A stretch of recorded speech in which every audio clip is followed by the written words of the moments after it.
Jovem Pan, nosso produto é a credibilidade. 3 em 1. 3 olhares sobre política, cultura, economia e comportamento. Um programa de notícias e discussão. 3 em 1. Você explora as ideias e os fatos que importam no seu dia a dia e visita os bastidores da informação. 3 em 1, aqui na Jovem Pan. Olá, muito boa tarde, começando para todo o Brasil, mais uma edição do 3 em 1 aqui na Jovem Pan. Hoje é sexta-feira, dia 17 de agosto de 2018. Bom, hoje é um programa especial, mas eu vou dizer por quê já já. Antes eu vou cumprimentar aqui dos colegas de bancada. Primeiro, como sempre, a minha querida Vera Magalhães. Tudo bem, Vera? Tudo bem, Patrick Santos. Especial também porque hoje é hoje que eu comecei há 2 anos na Jovem Pan, dia 17 de agosto. Fui contratada no dia 13, mas comecei no dia 17, olha lá. Olha que coisa legal, tem tudo a ver. Já vejo na tela também, primeiro o nosso Carlos Andreasa. Tudo bem, Andreasa? Salve, meu querido!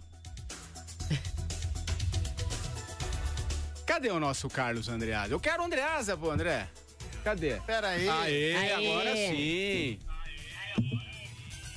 Eu também tava nesse bonde da Vera Magalhães aí. Cheguei nesse pacote aí. E vamos com tudo, Patrick Santos. Vamos com tudo, com alguma dor. Vamos com tudo, Marcelo Madureira. Fala, Madu. Ô, Patrick Santos, meu querido. Alô, Vera Abaixa Magalhães. O retorno aí, alô, Madu. Carlos Andreasa. Hoje é um programa especialíssimo, vamos lá. Muito especial. E aqui conosco, o Silvio Navarro, que saiu correndo lá do estúdio de vidro da Jovem Pan, na redação, onde acabou de comandar aí o novo programa da casa, né? A Jovem Pan, o Pra Cima Deles. E por que tudo bem, Silvio? Tudo bem, Patrick?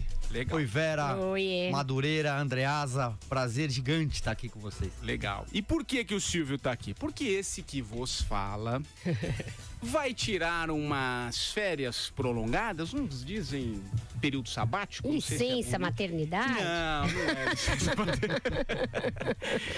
Vai tirar Ele ainda não quer revelar. vai tirar um tempinho um pouquinho maior, porque tem momentos na vida que a gente precisa desacelerar um pouquinho para depois retomar e acelerar lá na frente. Então eu vou ficar um tempo Uma fora. bolsa eleição. Vou pular fora da edição. E o Silvio... e a seleção promete. E o Silvio vai ficar conosco aqui, vai ser o âncora, vai comandar e vai estar com essa turma toda aqui todos os dias, né, Silvio? É isso Silvio, aí, que é um Patrick. grande colega, conheço o Silvio há muitos anos. Bom, a Vera... Não, cuidado, porque isso pode revelar a nossa idade, Patrick. Isso é verdade. A sua menos que a nossa, Silvio Navarro. É novinho, né, Vera? Novinho. Eu vou aproveitar então e não vou falar a minha. Prazer estar aqui com vocês, fazer parte da bancada desse programa que é um sucesso. É o maior programa do rádio político brasileiro, eu te falo seguramente. Eu ajudei a criar, conjuntamente com o Tutinha. Verdade. A Vera veio nesse projeto com o Andreasa e com o Marcelo Madureira. Eu falo seguramente que é o melhor programa do rádio político brasileiro, não tenho dúvida, ainda mais agora com a eleição. Então, você vai estar sentado numa bancada que tem realmente os melhores comentaristas, a credibilidade, e não é à toa que você está vindo para cá. Então, saiba disso, Silvio. Porque além de ser os melhores comentaristas, de quem sou amigo, eu também sou fã, Patrick. E é teremos verdade. a bancada fica mais tricolor agora. Teremos quase um São Paulo e Flamengo. Importante. Ei, Reginaldo, esse é o problema, pô. 2 São Paulinos aqui, ninguém merece, pô. São Paulo e 2 flamenguistas, né? Ô, Patrick Santos. Olha lá, é uma ditadura Ô, Reginaldo. da sonoplastia. Fala, Andreasa. Esse programa tá muito indisciplinado.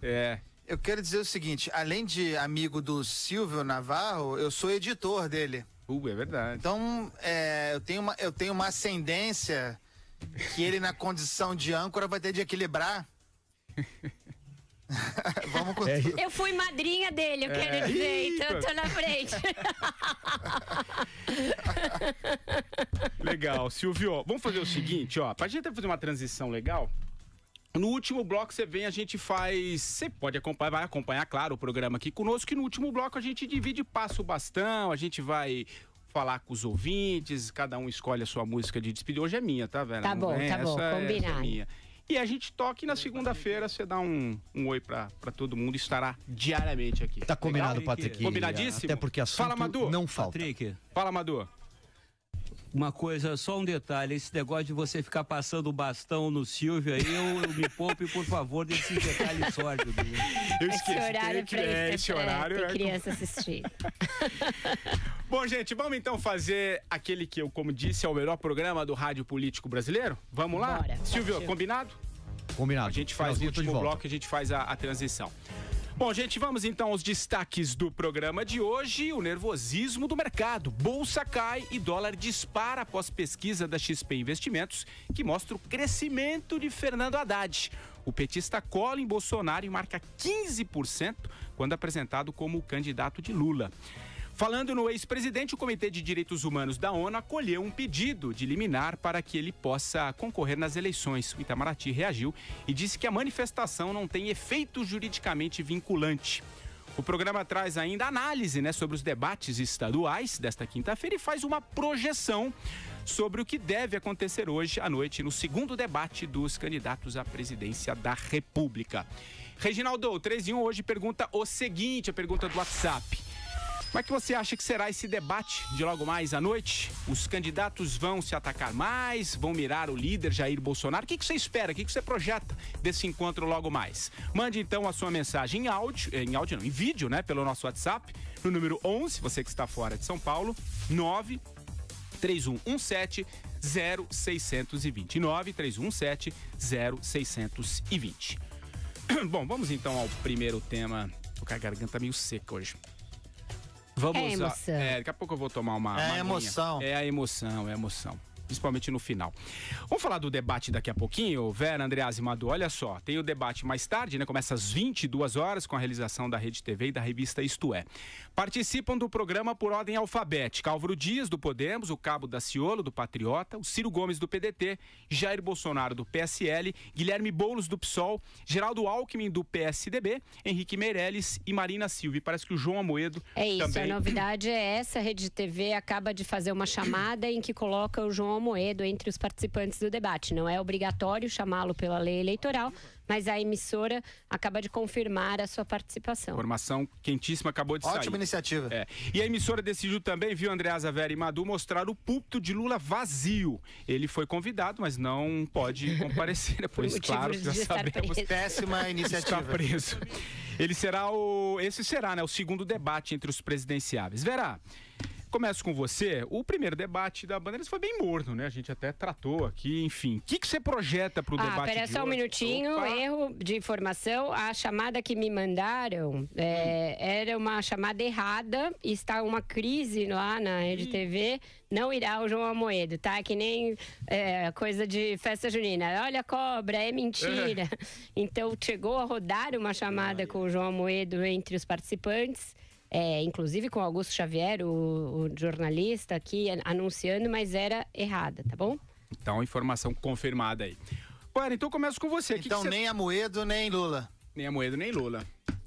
O que esperar desse debate? O primeiro foi bem morno. Esse deve ser diferente ou não? O que você projeta? Primeiro foi bem morno. Nesse agora, pelo que eu falei com as campanhas, os candidatos pretendem começar a inquirir o Jair Bolsonaro. Em que linha, Patrick?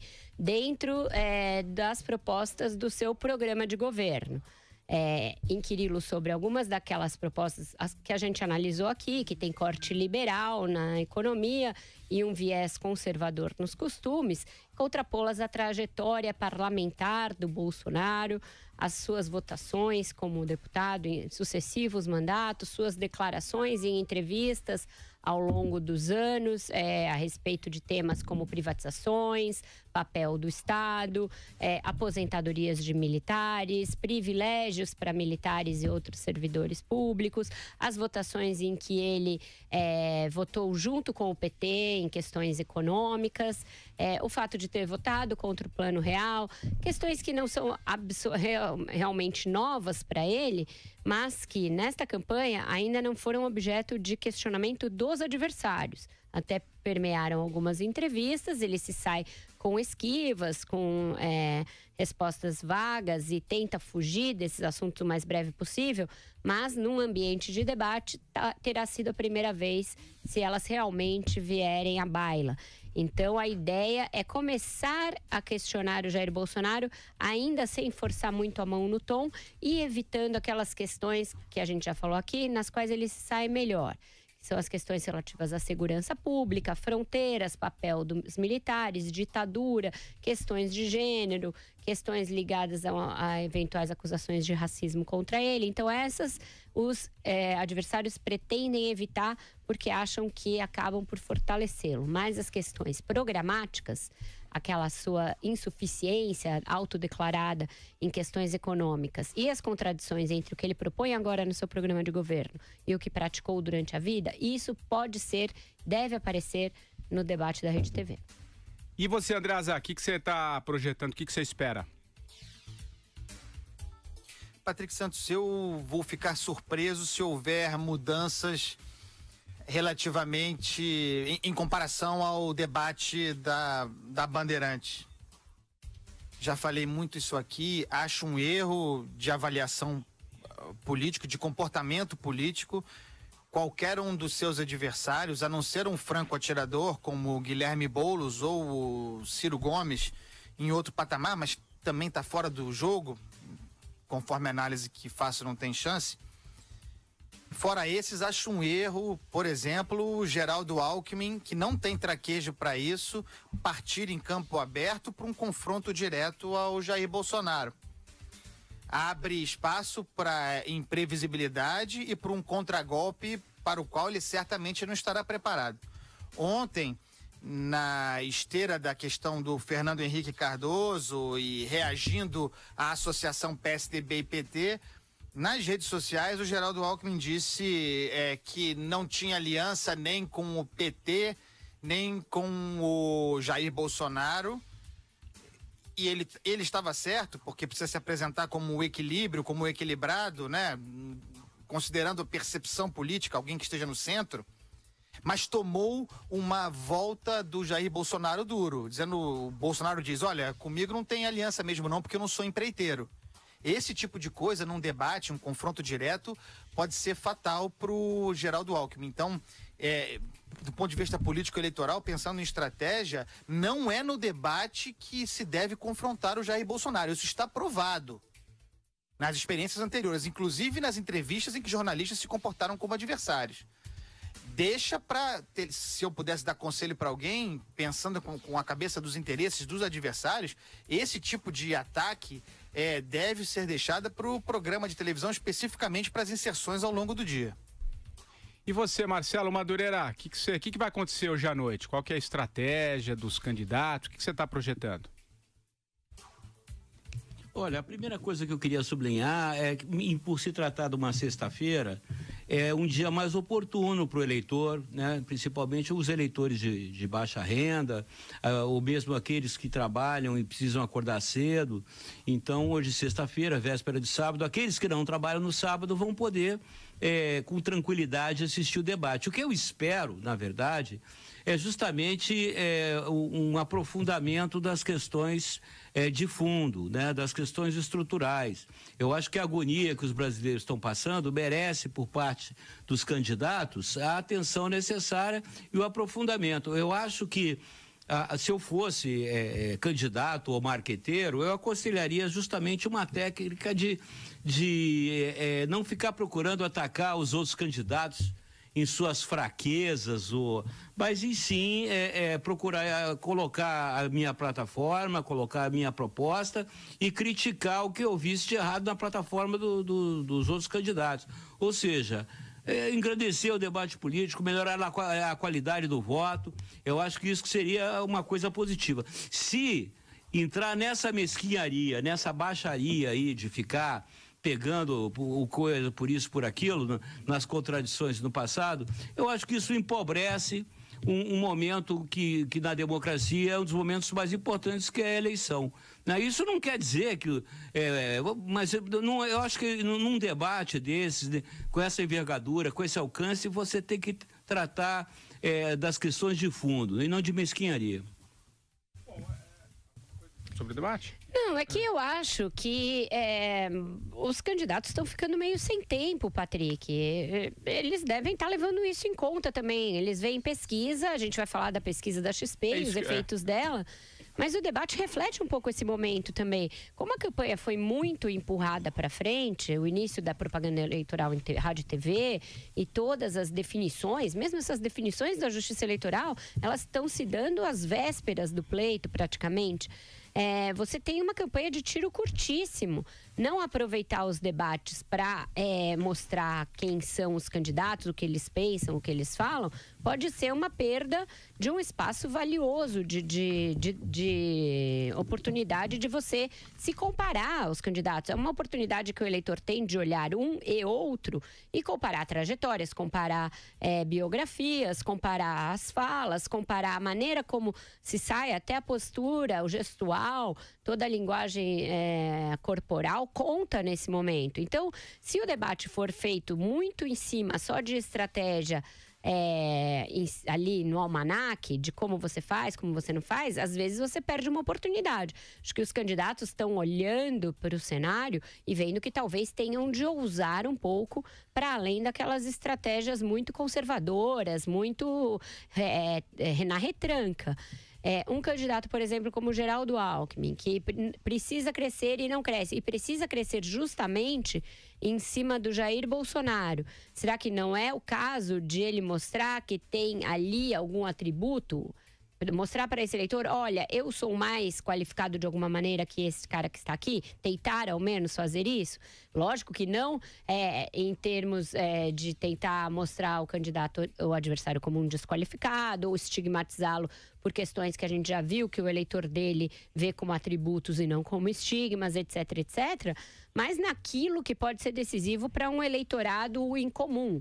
Ou seja, propostas para a área econômica, propostas para questões tributárias, propostas para a educação, etc, etc. Então, se você só evita o cara que é o seu adversário direto, faz pergunta para o nanico, para só se promover, o debate vai ficando inócuo, né? Bom, vamos falar então dessa... Ô, Patrick. Oi, Andreasa, vai lá. Não, é o seguinte, porque, em tese, a Vera tá certa. Mas existem ousadias e ousadias.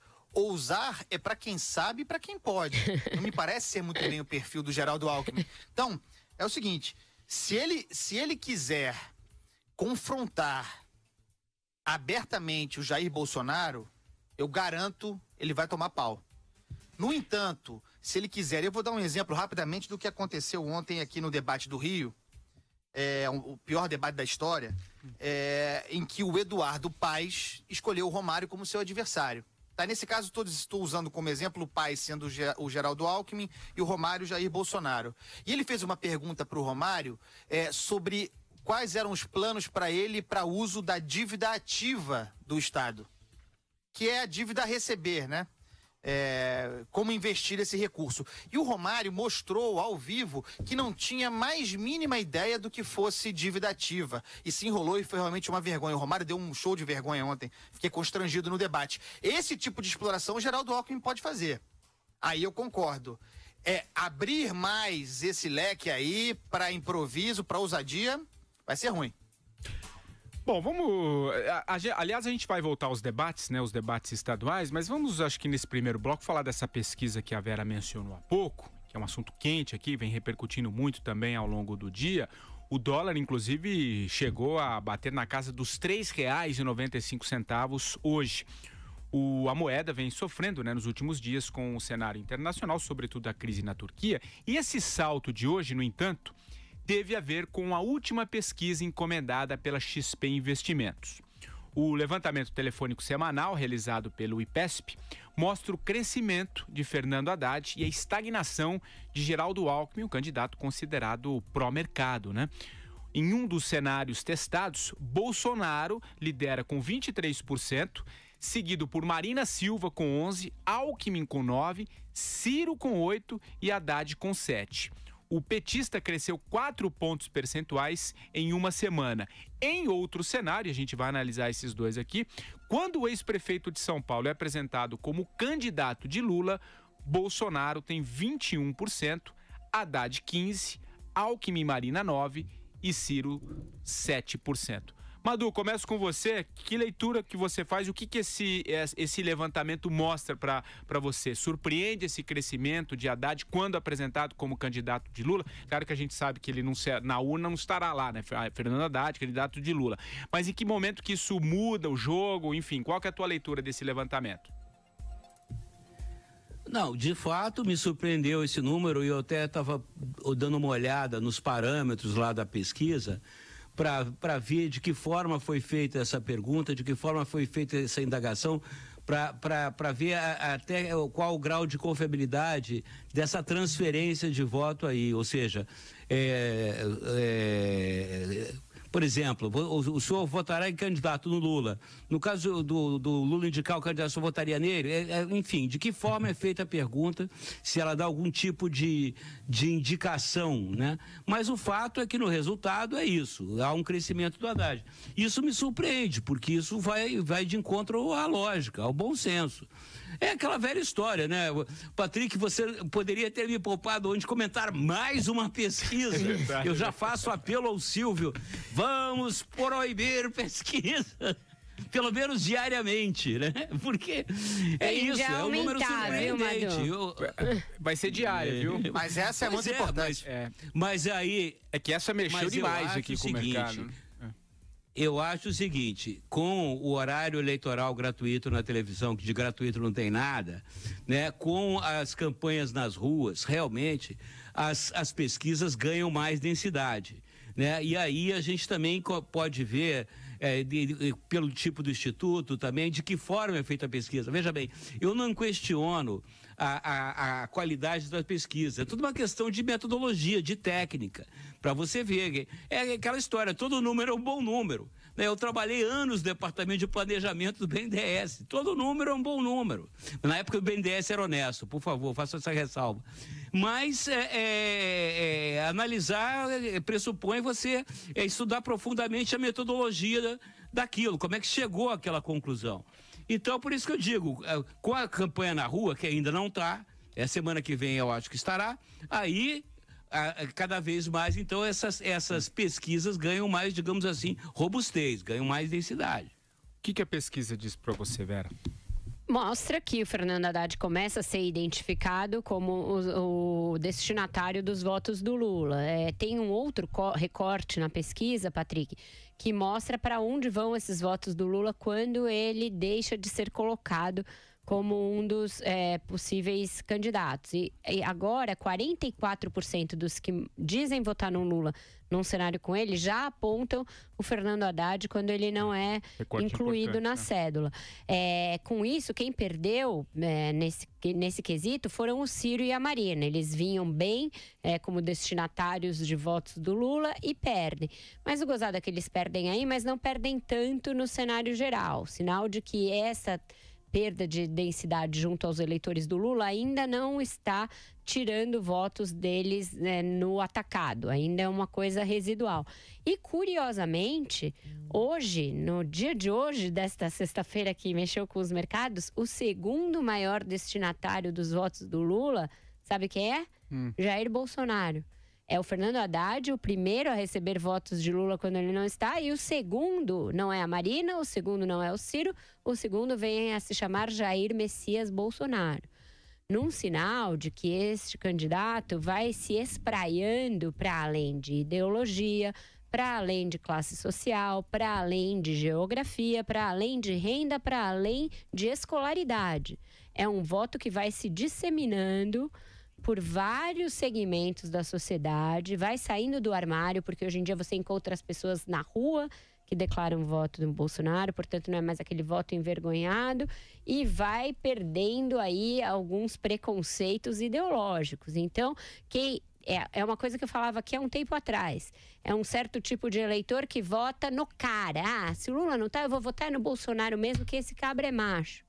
Começa a aparecer esse eleitor, que os próprios petistas já achavam que sairia do armário em algum momento. Um eleitor que é Lula e pode ser Bolsonaro, não porque um seja de esquerda, o outro seja de direita, um seja pró-mercado, o outro seja pró-estado, mas porque os caras vão lá e resolvem a parada, entendeu?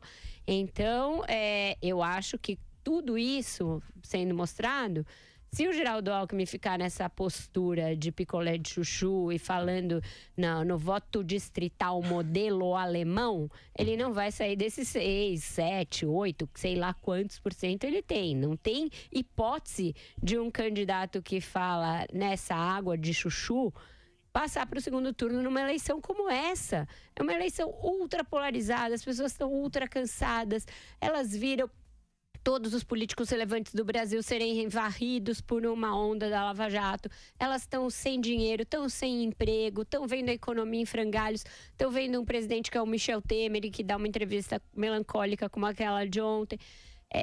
Qual é a chance de um candidato que foge do confronto com o adversário falar ao coração e à mente deste eleitor? Eu acho que são muito remotas. Bom, Andreasa, são muitos números, né, para serem analisados. Enfim, alguns deles você já até falava um pouquinho desse crescimento, né, do Fernando Haddad. Você vem batendo nessa tecla já há um bom tempo.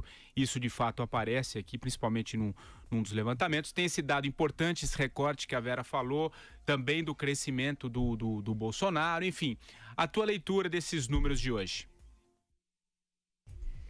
Patrick Santos, o mercado financeiro está em polvorosa, talvez porque não esteja escutando esse programa tanto quanto deveria. A gente tem discutido aqui, concordando mais ou menos, a projeção de crescimento do Fernando Haddad. E ela se dá de uma semana para cá, segundo a pesquisa, essa que estamos examinando agora, do IPESP, antes de o Lula... Vejam, isso é muito importante. Antes de o Lula haver sido declarado inelegível, ele ainda não foi, e antes, portanto, de ungir o Fernando Haddad oficialmente como seu candidato. É um crescimento de 13% para 15% de uma semana para outra, apenas com base na percepção de que o Fernando Haddad será o candidato do Lula. É uma transferência que já começa a se manifestar rapidamente antes da existência do Haddad candidato oficial. É muito impressionante. Nesse cenário que é o seguinte, ele cresce naquele cenário em que é indicado como candidato do PT, cresce, troca-se a sigla PT pelo nome do Lula como Haddad candidato do Lula e o cara vai para esse patamar aí. Então, é significativo. A posição do Bolsonaro, no entanto, é muito confortável. É estável, mas é confortável. Ele tem 15% de voto espontâneo, Patrick Santos. É uma base impressionante. Então, ele aparece com 21% na pesquisa estimulada, tendo 15% de voto espontâneo. A gordura chamamos de perdível do Bolsonaro é muito pequena, algo como 6% aqui. E sem essa gordura, o Geraldo Alckmin, em posição ativa ou passiva, não vai a lugar algum. Isso é muito importante, a consolidação do Jair Bolsonaro. A Marina tem uma leve queda, me parece já a primeira manifestação do seu derretimento como recall. E o Ciro Gomes derretendo francamente. A curva de queda dele é já espantosa para uma campanha que mal começou. Talvez caia mais do que eu imaginava que cairia. O Geraldo Alckmin está nos 9% nessa pesquisa em que o Fernando Haddad aparece como candidato do Lula há muito tempo. Há umas 4 semanas ele está ali depois de ter algum crescimento. É, ao contrário do Bolsonaro, uma posição estável extremamente desconfortável. Bom, algum dado ainda sobre esse levantamento? Acho que vamos adiante. Tem muito questionamento sobre o fato de uma corretora, enfim, um fundo, o que quer que seja, fazer pesquisa, gente. Mas isso é jequice brasileira. Ou as pessoas acham que bancos, corretoras, fundos não fazem pesquisas desde sempre no Brasil e no mundo. Esse pessoal lida com dinheiro brabo. Eles precisam saber, precisam ter informações para orientar o investimento daqueles que estão lá. A novidade desse ano que está causando essa celeuma toda é que a XP está registrando essas pesquisas, que ela contrata de um instituto conhecido, que já fez para jornais, já fez para várias campanhas, etc. E está registrando no TSE. está registrando a pesquisa, ela tem um número lá, ela tem metodologia, ela tem número de entrevistas. Então vamos parar com essas coisas que só no Brasil, as teorias da conspiração. Pesquisa tem que ser levada como informação. Pela gente, pelos candidatos, pelo mercado, pelo eleitor comum. Aí cada um tira da pesquisa a informação que melhor lhe aprouver. Determina o seu voto, determina se fará voto útil ou não, determina como se posicionará no segundo turno, passa a analisar este ou aquele candidato que antes não estava no seu radar. Tudo que é informação é bem-vindo e tem de ser comemorado. Por exemplo, na segunda-feira vem a primeira pesquisa do Ibope em conjunto Estadão e Rede Globo. Essa pesquisa, porque ela é importantíssima? Porque será ela determinar quem serão os 5 entrevistados na bancada do Jornal Nacional. Entrevista da bancada do Jornal Nacional equivale a muito mais do que qualquer debate. É tido pelos candidatos como um momento crucial, um momento definidor da campanha. Vão ser definidos os 5 que irão com base nessa pesquisa. Portanto, a pesquisa tem uma razão de ser e tem uma importância significativa. Então, vamos parar de mistificar as coisas, de estigmatizar a informação, de viver como numa idade de trevas. Isso aí é informação, é importante para todos. Legal, sem dúvida nenhuma. Vamos, Reginaldo, fazer a nossa primeira parada aqui no 3 em 1? Voltamos já já. Cimento CSN é mais que forte, é fortaço. É cimento pra fazer paredaço, é cimento pra fazer um abraço, é cimento pra dar um acabamentaço. Fortaço, fortaço, é construir e correr pro abraço. Cimento CSN tem qualidade, rendimento, dá mais liga e aquele acabamentaço. Cimento CSN, o cimento do saco roxo, é mais que forte, é fortaço. Fortaço, fortaço, fortaço. Vamos saber como é que está o trânsito na capital paulista. Normalmente, sexta-feira, temos muitos problemas, né? Congestionamentos na cidade de São Paulo. Imagino que essa sexta-feira não está muito diferente, né, Nani? O que o aplicativo Waze está mostrando aí nas principais vias, nas principais estradas? Muita gente aproveita também o final de semana para viajar. Para viajar, exatamente. Olha, Patrick, tá complicado mesmo. O Waze mostra pra gente aí bem mais do que 100 quilômetros de trânsito e ainda pode ser que essa quantidade aí de trânsito aumente. A gente destaca aqui a zona oeste e sul, que tem aí juntas mais ou menos 80 quilômetros de lentidão. Então é uma porcentagem grande aí de trânsito na cidade de São Paulo nessas regiões. Mas a Marginal Tietê, no sentido da Ayrton Senna, também, como sempre, tem o pior congestionamento agora e é em quase toda a extensão. O trânsito começa na altura da Ponte dos Remédios e vai até a Dutra. A Expressa tem trânsito parado, completamente parado, desde Atílio Fontana até a Ponte da Vila Guilherme. No sentido da Castelo, a Marginal Tietê tem apenas um trecho que apresenta a maior concentração de veículos, que é entre a Ponte Júlio de Mesquita Neto e a entrada para a rodovia dos Bandeirantes. A Marginal Pinheiros também é complicada agora para o motorista e para quem segue em direção a Interlagos pela Marginal Pinheiros, o trânsito já começa na altura do Cebolão e vai até a João Dias. Tem apenas um pequeno trecho ali que está um pouquinho mais livre na altura da Ponte Engenheiro Ari Torres, mas é bem pequeno, então acho que não dá nem para aproveitar muito. Para quem segue em direção ao Cebolão, o trânsito começa a complicar na Ponte Estaiada e vai até o Vila Lobos. O corredor norte-sul também, para quem segue em direção ao aeroporto, o trânsito já começa na altura do Paraíso e vai até o viaduto João Julião da Costa Guiar, que é um pouquinho ali antes do aeroporto. E como você disse, muitas pessoas usam sexta-feira para viajar, enfim. Então a gente vai fazer um giro rápido aqui pelas estradas. A Raposo Tavares tem congestionamento desde o Parque da Previdência até um pouquinho antes de Cotia. A Castelo Branco tem um trecho relativamente pequeno entre a altura da Petrobras e o início de Barueri. A Dutra apresenta trânsito entre o Parque Ecológico Tietê e a região de Guarulhos. A Anchieta é a pior via nesse momento dessas de estradas, que tem um trecho grande de trânsito entre São Caetano do Sul e vai até lá o Rodoanel Mário Covas. Então passa São Bernardo do Campo. Então é um trecho aí bem grande que a gente destaca aqui para os nossos ouvintes. E volta para o segundo bloco aqui do 3 em 1. A gente falou rapidamente no primeiro bloco sobre a expectativa, né, do debate presidencial de logo mais, mas ontem tivemos o primeiro debate, né, da TV Bandeirantes com os candidatos aos governos estaduais. E como a bancada do 3 em 1 é dividida, metade do Rio de Janeiro e a metade aqui de São Paulo, a gente vai comentar um pouquinho. A Andreasa falou rapidamente, né, no bloco anterior também do debate lá no Rio. O negócio esquentou, né, no debate, os candidatos subiram o tom, atacaram o líder das pesquisas, o tucano João Dória. A gente separou um trechinho do debate, quando o Márcio França criticou a saída de Dória da prefeitura. Ele estava com essa estatística para anunciar o debate inteiro, Patrick, essas 43 vezes que o Dória mudou de ideia. E aí o gancho que ele fez foi o seguinte: estava sendo discutida a suposta proibição,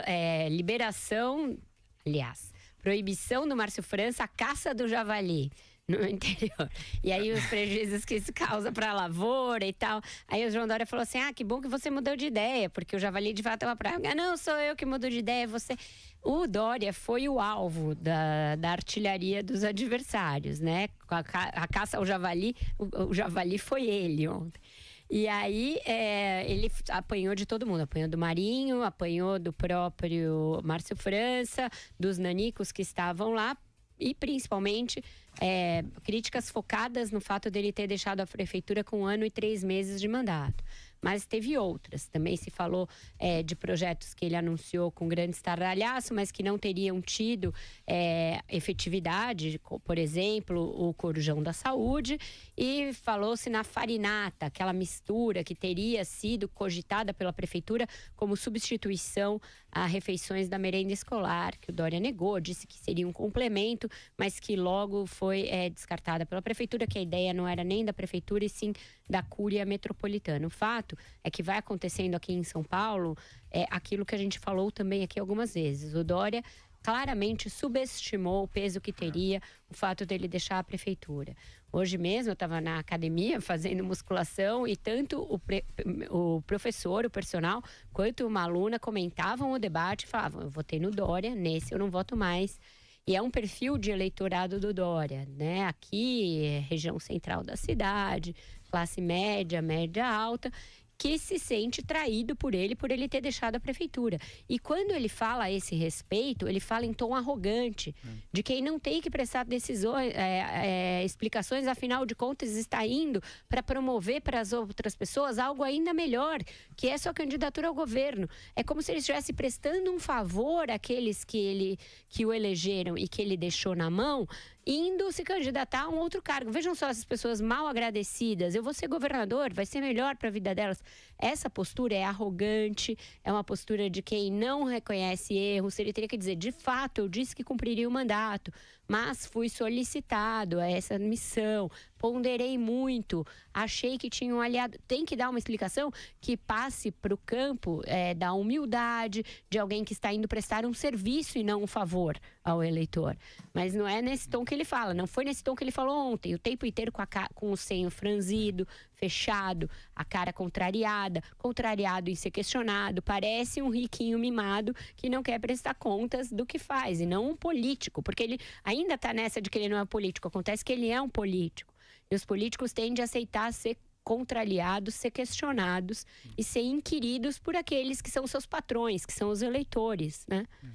Não, para mim também está muito claro que ele sentiu o golpe, sim, ficou claro também no debate de ontem. Ô Madu, e aí no Rio de Janeiro? Você acompanhou o debate do Rio de Janeiro? O que você achou? Eu achei um debate letárgico, né? Um debate com um poder sonífero. Eu recomendo a todos, né, que nos acompanham, que sofrem de insônia, que têm dificuldades em dormir, que acompanhem os debates para governador aqui no Rio de Janeiro, porque eu tive que aguentar essa coisa de 10 à meia-noite, né? E acompanhando atentamente, se é que isso é possível. No final eu já estava caindo pelas tabelas, mas fiz algumas anotações aqui.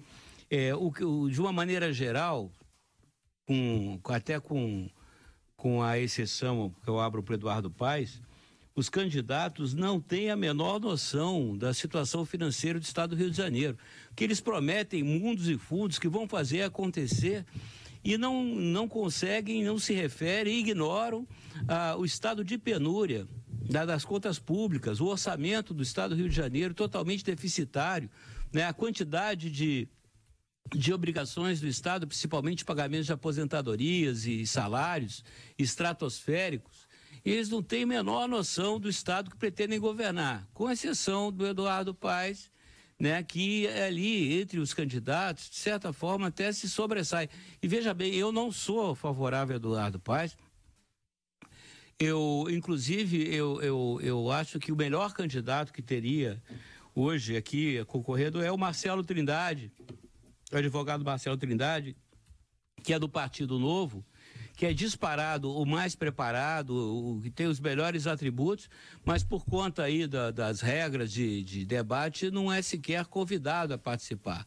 E isso é um absurdo, porque é uma barreira à entrada inacreditável. Outra coisa que eu acho um absurdo é o público carioca, o fluminense, ter que ser submetido a ouvir o Antony Garotinho, né? Esse que devia estar preso. Eu até me indaguei se ele não estaria fazendo o debate usando pulseira eletrônica. Antony Garotinho ser candidato a governador do estado do Rio de Janeiro é um insulto aos eleitores do Rio de Janeiro. Agora, o Andreasa notou muito bem o Romário. O Romário me pareceu, sério, falando sério, ele não estava em condições físicas de participar do debate. Ele estava visivelmente, ele não estava bem.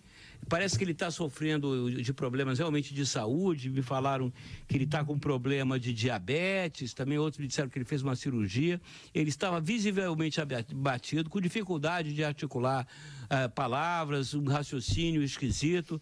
A questão até que o Eduardo Paes colocou para ele foi até uma certa, digamos assim, uma certa covardia, porque estava claro que ele não estava, não é uma questão de preparo, porque eu acho que o Romário não tem preparo nenhum para ser governador do estado do Rio de Janeiro, mas ontem ele não estava fisicamente capaz de participar de debate nenhum. Andreasa, você falou... Agora, só um detalhe. Claro. Só o último detalhe, a Márcia Tilbury, né? A representante do belo sexo, que coisa melancólica, né? Com aquela camiseta do Lula livre e ela usava duas alças na frente, pretas, que davam exatamente a sensação de que o Lula estava mesmo na cadeia. Né? Melancólico mesmo realmente a participação do PT, né, na corrida eleitoral carioca. Vai lá, Andreasa, você falou rapidamente no primeiro bloco, mas quem levou o debate aí no Rio? Ninguém levou, Patrick Santos. Muito, muito ruim. Uma série de acusações, todas com fundamento, né? Que é uma coisa assustadora. Um acusando o outro e todo mundo falando verdade e todo mundo pedindo direito de resposta. Quem brilhou imensamente ontem, foi o vencedor do debate, foi o Rodolfo Schneider, mediador da Band, que inclusive é nosso colega radialista, mediou brilhantemente, mas é uma administração de direitos de resposta, um atacando o outro. Índio da Costa atacando o Eduardo Paes. O Eduardo Paes foi o alvo, evidentemente, pela sua fortaleza, tem um arco de alianças poderoso, conseguiu, inclusive o PMDB, ao qual ele deu um pé na bunda, formando a sua aliança. Há uma percepção de que ele é favorito, muito beneficiado inclusive pela péssima gestão do Crivella à frente do município, que revitaliza a sua posição, tentando se desvincular, falando do CPF, eu respondo pelo meu CPF, se desvincular do Sérgio Cabral, Pezão, e da quadrilha que tomou o Rio de Janeiro. Apanhou de todo mundo teve o foco nele, e no final das contas ele foi o alvo, mas também aquele que falou mais, que teve mais destaque aos dois lados nisso aí. O Antony Garotinho, franco atirador absoluto, tá fora do jogo, mas veio pro ataque. A discussão entre Eduardo Paes e Garotinho é uma das coisas horrorosas que eu já vi, da mesma forma o Índio da Costa, um conjunto horroroso, mas triste mesmo, Patrick, triste mesmo é ver o Romário. Não pela sua condição física, que realmente não parece bem, muito magro, abatido, mas porque é difícil, né? Você ver uma pessoa por quem você teve grande admiração em termos esportivos, um craque, uma figura singular, um dos maiores jogadores de futebol da história Não do Brasil, não, do mundo. E, de repente, fazendo aquele papel de político comum, ordinário, ali entre eles. E o pior de tudo, é senador já há algum tempo, foi deputado antes, não tem a menor ideia do que fazer ali. Não tem um projeto, não conhece nada. Não é que ele não saiba o que é dívida ativa. Ele não sabe o que é dívida. Se bem que de dívida ele sabe que tá cheio de dívida aí contra ele, aliás, também apanhou por esse motivo, tá todo enrolado com a irmã, é uma degradação, Patrick Santos. Olha, eu vou te contar, Romário, desiste, cara, sai desse troço, pô, faz outra coisa, vai curtir a vida, vai pra Búzios, larga esse troço, cara, por favor, não é possível que alguém escolha apontar para o fim dessa maneira. Eu fiquei horrorizado, eu fiquei realmente triste, eu dormi mal por causa do Romário. Eu acho que vale a pena a gente pegar esse gancho que os meninos falaram sobre o Romário para falar dessa, e sobre o Eduardo Paes, principalmente, não sobre o Romário, para falar sobre essa coisa dos padrinhos, né, nos debates. Eu assisti um pouco do Rio, assisti um pouco do de Minas. O de Minas foi totalmente nacionalizado pelo Fernando Pimentel, que ficou evocando o Lula a todo momento, mas estranhamente não puxou o Aécio para a ribalta contra o Antônio Anastasia. Ficou falando o governo do PSDB e não citou o nome do Aécio Neves nenhuma vez. Como o próprio Anastasia também não citou, foi uma pessoa ausente do debate. Eu imaginava que ele seria muito presente, assim como o Sérgio Cabral foi no Rio, o Temer e o Lula foram aqui em São Paulo, mas não aconteceu. Foi uma figura que ficou à margem ali do debate de Minas. E aqui em São Paulo, todo mundo tentando se desvencilhar do Temer, né, o Patrick? O SCAF querendo dizer que essa história de padrinho, mais ou menos como o Eduardo Paes fez. Temer tóxico também para os candidatos ao governo. Gente, rapidamente, acho que dá pra gente, pelo menos 30, 40 segundinhos cada um, falar nesse bloco ainda. A ministra Rosa Weber decidiu manter com Luiz Roberto Barroso o registro da candidatura do ex-presidente Lula. Com isso, as impugnações também devem ficar com o magistrado. A dúvida sobre a relatoria foi suscitada pelos advogados do petista. Eles queriam que os processos ficassem sob a responsabilidade de um outro ministro, Admar Gonzaga. Superado esse imbróglio, a defesa de Lula já conseguiu criar um fato novo em torno da candidatura. Seus advogados divulgaram uma carta na manhã de hoje informando que o Comitê de Direitos Humanos da ONU acolheu um pedido de liminar para que Lula possa concorrer nas eleições. Segundo Cristiano Zanin Martins e Valesca Teixeira, o órgão determinou ao Estado brasileiro que tome todas as medidas necessárias para permitir que Lula desfrute e exercite seus direitos políticos da prisão. E agora à tarde, Vera, o Itamaraty respondeu em nota, afirmou que as conclusões do Comitê de Direitos Humanos têm caráter de recomendação e não possuem efeito juridicamente vinculante. E é o que é óbvio, né? Mesmo tá porque claro. É um órgão acessório ali da ONU, não tem poder nenhum de mando, não tem nenhum tratado que vincule o Brasil a nenhuma decisão desse órgão, é mais uma peça de propaganda política internacional do PT, com pouquíssimo poder aí de real, Patrick. E Andreasa, você já tinha dito que isso aconteceria ontem, né, no programa? Patrick, em primeiro lugar, sobre a escolha do Barroso para relator, insistir na tese de que a estratégia do Lula esticando a corda nessa altura do campeonato só tem a ganhar.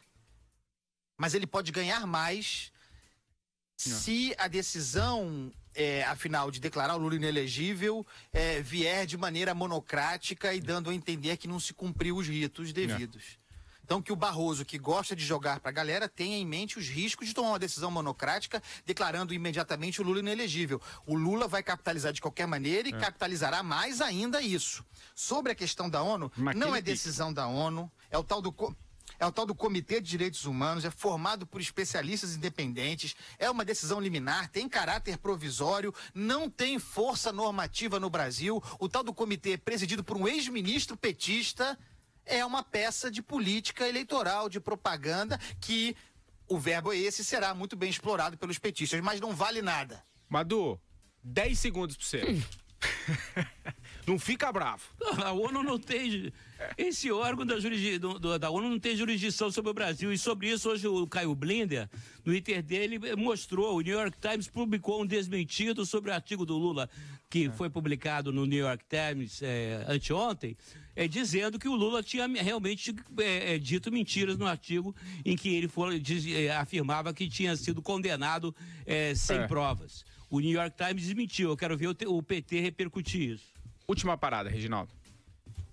Rodeio 60 anos apresenta Minha História com o Rodeio. Aqui eu Washington de Vento, direto de Londres, onde eu estou morando e trabalhando. Londres é a melhor Nova York do mundo, mas tem 2 grandes defeitos. Não tem o Corinthians Paulista, só tem o Corinthians Casual, e não tem o Rodeio, que faz muita falta. Washington de Vento, direto de Londres, indo direto pro Rodeio a próxima vez que eu chegar em São Paulo. Rodeio, Jardins e Iguatemi. Ouça a Jovem Pan a toda hora e em qualquer lugar. Com o aplicativo da PAN, você pode assistir mais de 12 horas de programação ao vivo, jornalismo de primeira, política e tudo sobre o seu time do coração. Ouça a Jovem Pan News, a Jovem Pan FM e as afiliadas da PAN de todo o país. Tudo ao alcance de um toque. Baixe agora. É o do ícone vermelho, disponível para todos os smartphones.